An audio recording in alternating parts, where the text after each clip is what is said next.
Let's get one thing straight. I hate MOBAs. Hate. Loathe. Detest. Dislike strongly. Now that we've got that out of the way, I love Art of War Red Tides. Red Tides is a multiplayer strategy game that simplifies most of its core aspects for anyone to pick up and play. After my first 10 minutes, I was already interested in playing a match against players as opposed to the AI that I would normally practice against. You get to choose between a 1 vs 1 or a 3 vs 3 mode.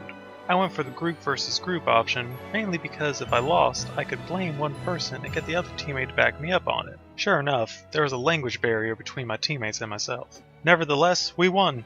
It was quick, easy, and most of all, fun. During the match, you build up energy crystals that you use to summon more of your units. The more units you have, the more damage you dish out. You can upgrade your soul generator doohickey to increase the amount of crystals you get per second, but while it's upgrading, you get 0. Zilch. Nada.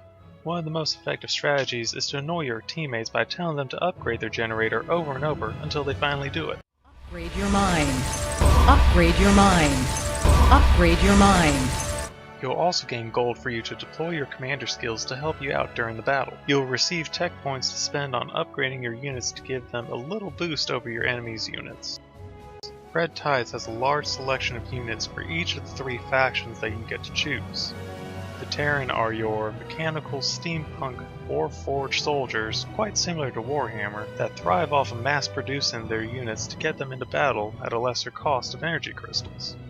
The Atlek are an alien race that can transform their units during battle.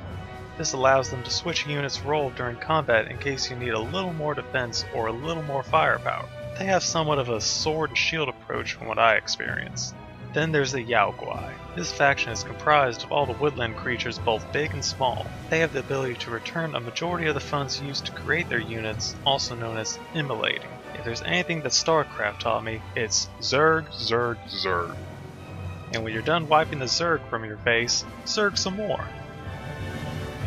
Now let's get down to the nitty gritty. Red Tides is in beta, so there are bound to be flaws, right? Absolutely! I, however, prefer my game in beta as opposed to alpha. Mainly because betas actually become games, alphas tend to remain in alpha limbo forever. There are bugs and hiccups here and there, but for the majority of the game I played, everything ran pretty smooth. The dialogue of the characters and text descriptions could use some work, but then again this game is in beta and hasn't even fully localized yet. That means if you want to learn about the story of a unit, you have to be able to read this language. I found myself playing with a lot of foreign players, and it begs the question, how is the player base? Well, truthfully, the queue time was good when I started. After spending several hours on the game, I got to about level 20, and the queue time seemed to have skyrocketed. What used to be 20 to 30 seconds soon turned into 3 to 4 minutes of waiting for people to play. A lot of the times it would be with players from across the world. Since the game isn't entirely localized and its current state is in beta, I'm not surprised to see a low amount of US players. I just wish there were more of us. The game is surprisingly relaxing compared to other games of this genre. Overall, I actually found myself hooked on this game for a while. With the game in beta, there's more units and features to come. The open beta for Art of War Red Tides is over, but the game is coming soon. Be sure to keep your eyes out for an estimated release in spring 2017.